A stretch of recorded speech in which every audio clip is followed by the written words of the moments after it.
All of us reach a point in time where we are depleted and need to somehow find a way to reignite the fire within. But how do we spark that flame?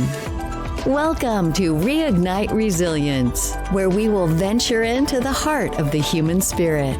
We'll discuss the art of reigniting our passion and strategies to stoke our enthusiasm. And now, here are your hosts, Natalie Davis and Pamela Cass.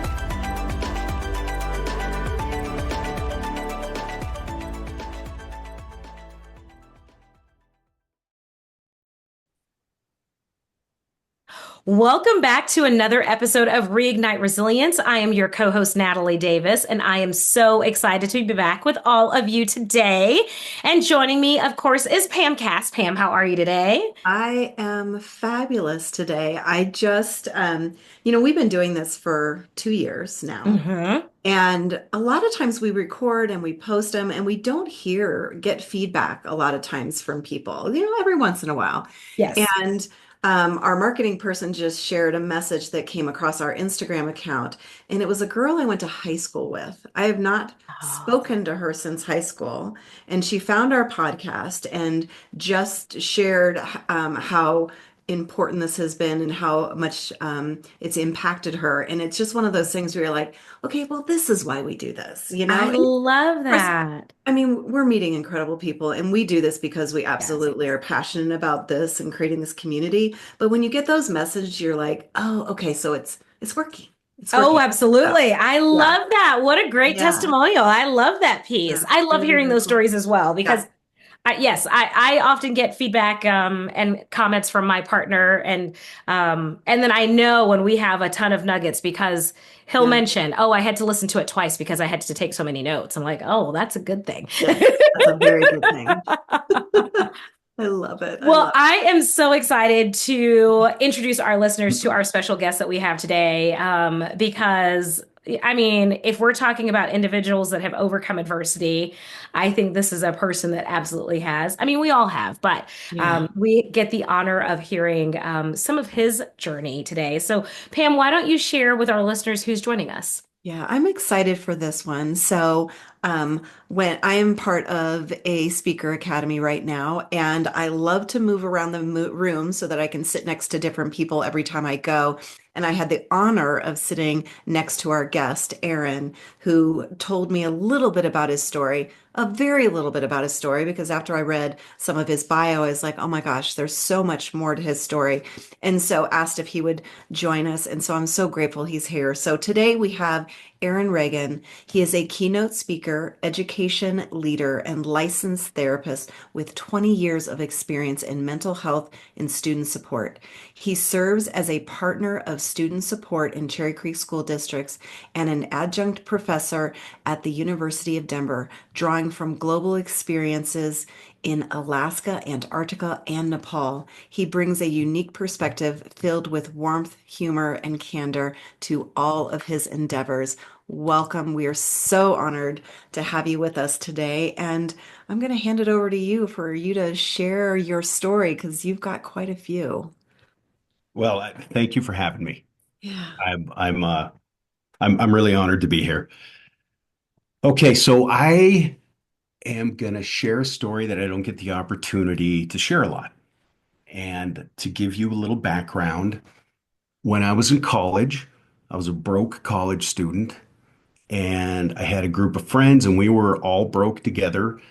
And back when people read newspapers, this is in the early 90s, there were ads to go to Alaska, work in the fishing industry and make money. So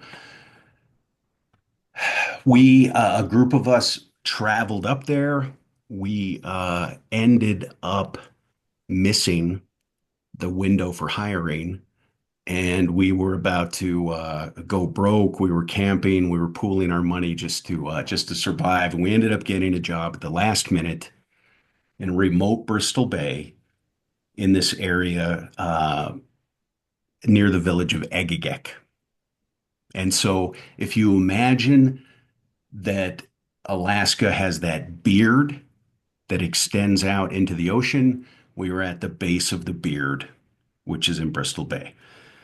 And so this is a really remote area. The only way to get there is via small aircraft or boat. And so we went up there. I worked incredibly hard. And when I returned the second year, I was told, hey, we want to place you at our remote buying station. Okay, now the plant is very remote, but the buying station is 6 miles away. There's no indoor plumbing. There's a generator that sometimes runs when it cooperates, and there's a group of really feisty fishermen out there. And I had never purchased fish. I was about 20, 21 at the time, and I said, sure, I'll do it. So uh, the first summer we were pretty successful. Um, the second summer, the plant decided to invest in this buying station. I got a larger crew, and there was this guy who showed up. And so basically, our lifeline to the plant was this truck that would deliver supplies, but the guy would also bring groceries. His name was Vern. And Vern was a really unique person because he had been a Vietnam veteran and he'd been a police officer and he had had this really traumatic past. And what I learned later was that a week before arriving in Alaska, Vern had been living under a bridge. And he'd gone from living in a 4-bedroom home with an RV and a couple of boats to losing everything. This was precipitated by a really nasty divorce and going after the new romantic interest of his ex-wife, lost his job. And so this is a guy who was coming to Alaska to start over again. As I tell this story, I'm about the age that he was at that time. So I'm currently 53, and at the time, like I said, I was 21 or 22. So Vern's this imposing guy. He's about 6'4", weighs about 280, and he started to bully me. So he would bring his truck and he would give me these little nicknames, which were really inappropriate. Um, he resented the fact that I was a college student, and so his favorite nickname for me was College Puke, but he also called me Shit Stain and a bunch of other names that I can't even repeat here because they're actually, pretty bad. So this continued for about a week where he would insult me in front of my crew and put me down. And it triggered me because anybody who's been in junior high or middle school, high school knows what it's like to be bullied. And I had that experience, and I came to the conclusion that I could not tolerate this, that this was not acceptable. And so, And at 21, 22 years old, you're not working through any of that yet. You probably don't even realize that it was a trauma that you had to deal with. absolutely, Yes. absolutely, Natalie. Yeah. I just knew that I was going to blow up if I didn't have this conversation. So I knew that there was going to be kind of a confrontation, a come to Jesus, you know? So Earl arrives one day and he starts talking to me the way that the way that he typically would. And I said, hey, come over here. I want to talk to you for a minute. So I pulled him aside and I let him know in no uncertain terms, this is not acceptable. This has to stop. And I will not allow you to talk to me this way anymore. And he was completely caught unaware by this, didn't know how to respond to it. And then the next day, he was no longer our truck driver. So his position in the company was that he oversaw all the truck drivers and he had chosen to be our truck driver, but he assigned someone else to drive the truck. I was hugely relieved. The new truck driver a couple days later mentions to me, he's really angry at you. I said, yeah, That's fine. I don't care. Mhm. You know, I'm 6 miles down the beach from him. This is not an issue. And he said, I would be careful if I were you. And that's all he said. And that's kind of ominous. In this area of Alaska, there's no law enforcement. Mm-mm. Um, there are, and it's just this incredibly wild area. And this isn't just the fact that there are brown bears, bald eagles, porcupines. The people are really wild as well. Mhm.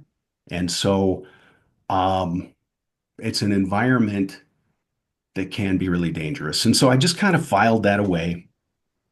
And so the following week, I received a call from the office, and there was this woman in the office that let me know that I had forgotten my paperwork. I had not sent it back with the truck. And so she demanded that I get the paperwork to her. And I said, okay, I will bring the paperwork. This is about 11 at night. But because we have 20-hour days in Alaska, there's still some sunlight. And I had a beat up pickup, excuse me, I had a beat up pickup truck that barely ran. I had one headlight, and you have to understand there's no road. Yeah. You drive along a beach, and interspersed in the beach, there are these set net stakes because fishermen use these stakes to put their nets out in the ocean. Mm. Okay. So, and I'm really afraid of this woman in the office. She's totally intimidating anyway. So I decide Yes. I'm gonna get my I'll just You're doing it. That's You're enough braving to motivate you to just get there. yes. There's people you can't afford for them to be mad at you. Yes. They can make your Yes. life hard. So Yes. it was a situation like that. So I I get into the truck, I have my paperwork, I start driving, and I see another truck coming the opposite direction. Mm. And I recognize that it's one of the trucks from the plant. Mhm. So I stop, and the truck pulls around to the side so that its headlights are directly pinned on me. They are perpendicular to me. And and then I hear it. I'm gonna kill you. The truck goes into reverse, lurches forward from about 20 feet out, and it T-bones me. Wow. Now the truck that I'm in is like from the 70s. It doesn't have a seatbelt or anything, and there's one of those running seats. Oh It's yeah. not a, and so it sends me hurtling across the seat, and I hit my head on the far side. Hmm. The window is rolled down in my truck, and I hear it break, but my truck is still running, Mm. and I don't lose consciousness. And so I scurry back over to the driver's seat, pop it in drive, and I floor it. Mm. Oh my gosh. Now, I have one headlight. The sun is starting to go down. It's starting to get dark. And I can hear Vern in his truck behind me screaming, I'm going to kill you. Oh. I'm going to kill you. And so this continues for a couple of minutes, but it seems like a couple of hours. Yeah. And Mm. it's really precarious. I can't see well. I'm shaken. And then I feel it. Bam. Front left tire hits one of these set net stakes, Wow. and I am immobile. Ugh. So I jump out of the truck, and Vern, or rather Earl, pulls his truck around. He jumps out of his truck, and he's carrying a piece of rebar. So it's like a quarter-inch round piece of steel, probably about 3 feet long, that you use to put in concrete. It Mhm. reinforces concrete foundations and stuff. Uh, and he's staggering, and he's drunk, Drunk. and he's really drunk. So I'm looking at my situation and I'm assessing it. And so I have the ocean on one side, and the tide is coming in. and there's a bluff on my other side. And the bluff is about 40 feet tall, and there's a lot of loose sand. And so my options are run up the beach, run down the beach, or try to talk him down. Mm. So I decide I'm going to try to talk Earl down. Yeah. And so I put my hands up. I say, "Look, Earl, I know you're mad. I think we need to talk about this. I'm sorry if I upset you." And he starts telling me it's too late for sorry. You're going to suffer now. Now you're going to suffer. And he's staggering towards me. And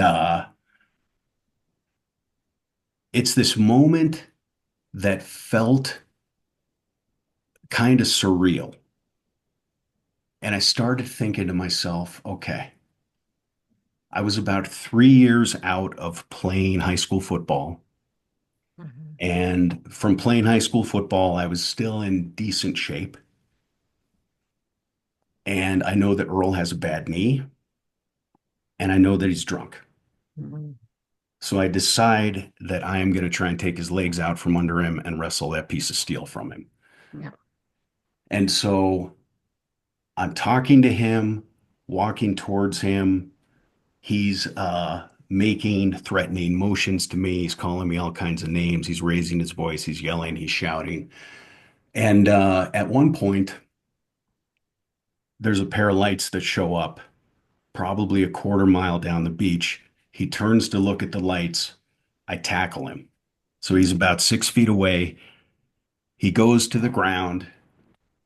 I get on top of him. I grab the piece of steel from him. And I am so viscerally angry at this man Mhm. that I start saying, I'm going to kill you. Mm. Mhm. I am gonna pop you in the head with this piece of steel. You cannot treat me this way. Mm. Um, well, the headlights get closer and I don't hit him with it. And his friend shows up. Mm. His friend is the mechanic at the plant. And he starts shouting at me, "You get off of him right now." Now, the thing I should tell you about his friend is that he always carries a 9mm Glock inside his Carhartt jacket. Okay. And I know this because he had passed out in front of my house a couple of weeks earlier, and I had to start buying fish. And so when I went to wake him up, he looked at me and said, "You should be a little more careful about how you wake people up." And then he pulled open his jacket and showed me his gun. So Mm. I get off of Earl. I keep the piece of rebar, and I said, "You got to deal with him." And he says, "I know." I says, "I know. You go home. I'll deal with Earl. He's not going to bother you anymore." And so I gave him the paperwork. He took Earl with him. And because he was the mechanic at the plant, he got the pickup truck that I was running operational again. And so I was faced with this ethical dilemma. Mhm. The ethical dilemma was, do I file charges against Earl? Right. Mhm. What do you guys think I did? I think you let it go. Yeah. I Yeah, would. Yeah. Yeah. you called it. Yeah, Yeah. I did. I let Mhm. it go. And so and there's a lot of reasons for that. Mhm. If I had filed charges against him, my credibility would have been shot. Mhm. And uh, there was a part of me that wanted him to have a second chance. Mm. Mhm. There was a part of me that, in spite of everything, there were times when it was just him and I that he was fine to be around, that he was kind of funny and charming. So here's the unexpected part of the story. And as I've grown older, this is the part of the story that means the most to me. I I returned uh, to that beach for a total of 8 summers. Oh. And Earl and I kept our distance from each other. We didn't speak. The last time that I returned, I had been gone for a couple of summers because I had been working in corporate America. Hmm. And I absolutely despised it. I kind of had this job that didn't agree with me. And so when I landed, it was Earl who picked me up. Wow. And it was Earl who drove me to the buying station. And Mhm. as we drove there, he said, I can tell you've changed. I can tell Mm. that you've been beaten up a little bit by life. And I can see that you've basically become someone who might understand more about my situation. And what he basically let me know on that 30-minute drive was that he appreciated me, Mm. he valued me, and in his own way, he let me know that he was grateful to me. Mm. And so it wasn't like we ever had a restorative conversation in the conventional sense, but it was as close to making peace Yeah. as I think he was capable of. And so, Mm. yeah, that's the story.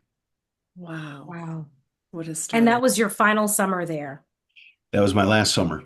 Yes. That was my last summer. Yeah. Wow. So Yeah. eight. And I mean, he was in his own way, he was a big cheerleader for me. Yeah. Hmm. Yeah. So, um, yeah. And so it felt nice to be able to kind of come full circle Hmm. in that way with him. Yeah. Did you ever keep in touch with anyone from up there after you left? Yeah. So what's interesting is that my wife was up there for a couple of summers. Oh, She was wow. part of the original group that went. Okay. It was actually her idea to go. So Wow. yeah, so I'd say that's probably the most important person. Okay. Uh, and then my best friend, my two best friends also spent summers up there. Hmm. So, I'm in close contact with them. And then I'll hear things through the grapevine every now and then, Yeah. about that place. But it was a incredibly fascinating experience. Hmm. And it really pushed me to my limits in a number of ways. I worked a 44-hour shift one time, Oh my gosh. and I only went to bed when I started to hallucinate. Yes. Um, I, yeah, I met some really interesting people up there. Yeah. So it was a physical, emotional, just kind of every type of growth that you had up there.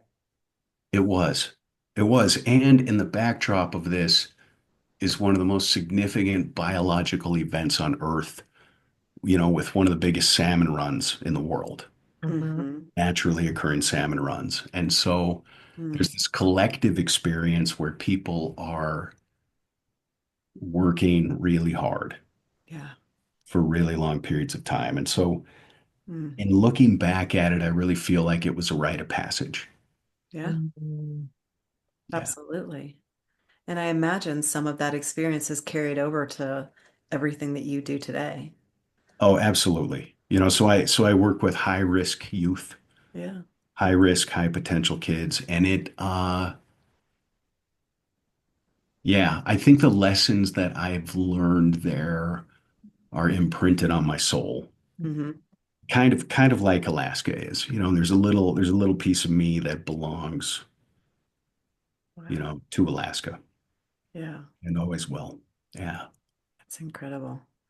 Well, I'm impressed that you and Earl were able to get some type of closure, not formal Mhm. closure and discussion and, the kumbaya moment, but I think there was just a understanding in that drive where you realize, okay, we've had our instance and I think a lot of it, I don't know Earl, but I'm thinking a lot of it comes from the stance that he was basically entering into that space where he'd lost everything, had Right. lost everything. And here you come 20, 21 years old, wet behind the ears and invincible to the world. And the world is your oyster.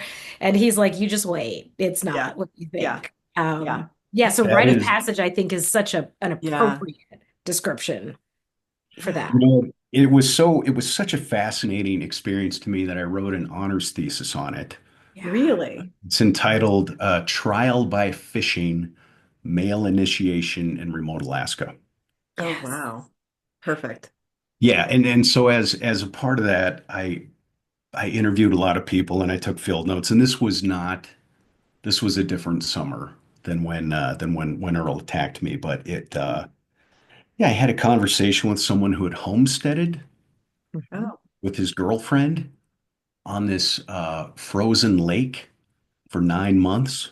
oh, And wow. they realized about a month in that they were not a good fit for each other, but they were stuck Wow. together for another 8 months. And Oh, on a oh my. Not the lifestyle, but each That's not other. my, yeah. it was, yeah, I mean, and they were Wow. it just, yeah. So it's a really, it was a rich experience. A lot of really remarkable people That's in that space. incredible.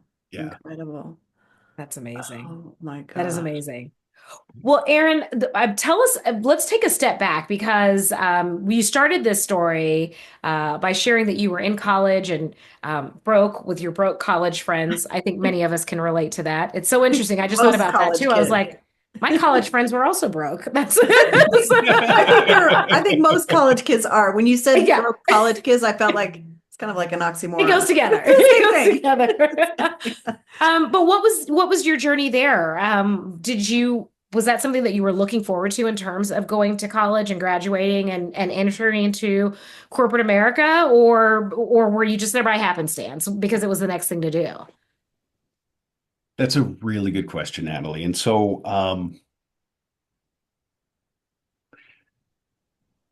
I think the only interest I had, and I know this is going to sound I don't know, really juvenile, but that's who I was. I was a juvenile. I You ever seen Indiana Jones? Oh yeah. Yes. I wanted to be Indiana Jones. The only Oh, thing I wanted to do was be like Kane from Kung Fu and walk the earth and have adventures. I Yes. really was unfocused going into college, and yeah. I knew that I wasn't dumb, and I knew that I had potential, but things like making money and climbing the corporate ladder did not appeal to me. Mm-hmm. So I made a deal with myself um, my freshman year of college that every summer I would have an adventure. I would have a job that presented me with the opportunity for adventure. So I was a whitewater rafting guide. Uh, then I did Alaska. I ran a study abroad program in Nepal Okay. after being a student there, and then ultimately my first job after college was at a research station in Antarctica. Oh wow. And so I spent 5 months working at McMurdo Research at McMurdo. Mm-hmm. And so and that again was my wife's idea. So Mm. Wow. I seem like the adventurous one, but if I'm being completely honest, it's her. She's the one. Yes. So did she go there too? Was she Oh working there yeah, as well? So you she both. did. We went together. Yeah. Oh wow. Yeah. Okay, And so it was so for a girl then, really. You went for but a girl. You went for a oh, girl then. there's I did. She went for the adventure. You went for a girl. I went for a girl. And the funny thing is, she wrote me a letter, and I've got it somewhere, where she said, "Hey, I met someone in a steam room in Boulder who told me about employment in Antarctica. Do you want to go?" And I wrote her back and I said, "I would rather take a bullet." But Yeah. flash forward 3 months, we're in Antarctica Here you together. are. Somehow she convinced you. Well, I mean, I couldn't let her go alone. So No. No. I went for a girl, and it was so Chivalry is not dead for anyone that's No, it wondering. isn't. If anyone's listening, you follow your girl to Antarctica. Yes. so So if I can tell a quick story about Yes. that. Please, yes. So Lisa, my wife, said, "Look, we should room together." And I said, I don't know. That seems like kind of a lot. And, Yeah. at this point, we've been together a long time. And I don't know, I was in my mid-20s. And so we flew down in separate groups. And I flew down a few days early. And when we arrived, you live in a barracks. Mhm. And when I got into my barracks, there's a 45-year-old man sitting naked in his bed, and the room was about 100 degrees. Oh my. So it's 25 below zero outside. It's 100 degrees in the room. He's there naked, and he tells me, "You made a big mistake. This place sucks. You're gonna hate it." And I just thought, yeah, I made a big mistake, but it's rooming with you. Exactly. Yes. Yes. And the beds were like these little single beds, and they were lined up directly next to each other. There was like a foot of space between them, and I'm thinking, Oh my. this is not going to work. I cannot sleep a foot away from this naked guy that's so No. negative. So I went to the housing guy the next morning. I begged him. He made the arrangements so that we could room together. Oh, I, good. I I still remember what the guy looks like because I'm so grateful to this day. And so, yeah, that was how we ended up living together for the first time. And Wow. so I'm a process person. Hmm. To go back to your question, Natalie, about how did you kind of figure out what you wanted to do?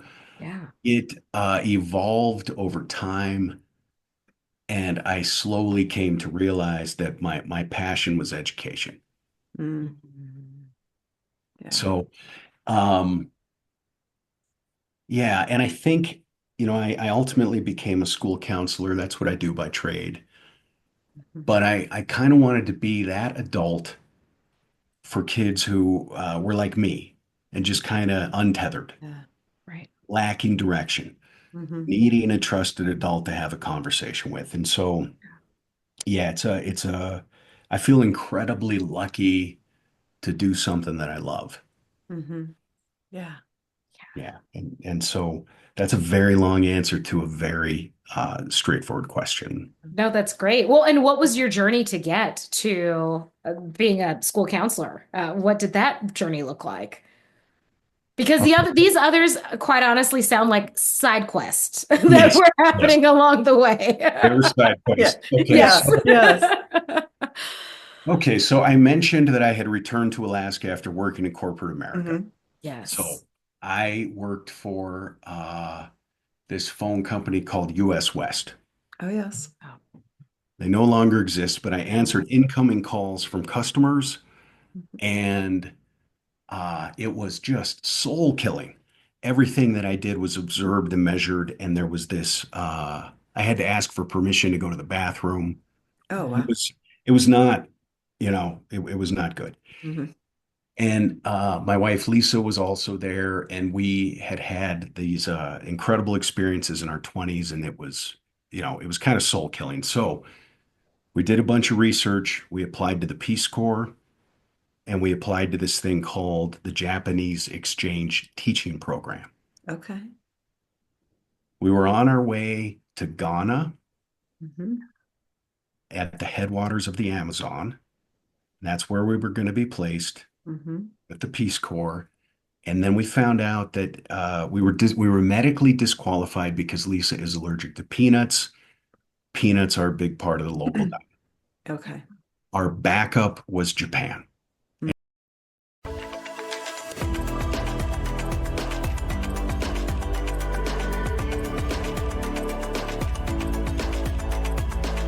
Thank you for joining us today on the Reignite Resilience podcast. We hope you had some aha moments and learned a few new real-life ideas to fuel the flames of passion. Please subscribe on your favorite streaming platform, like or download your favorite episodes, and of course, share with your friends and family. We look forward to seeing you again next time on Reignite Resilience.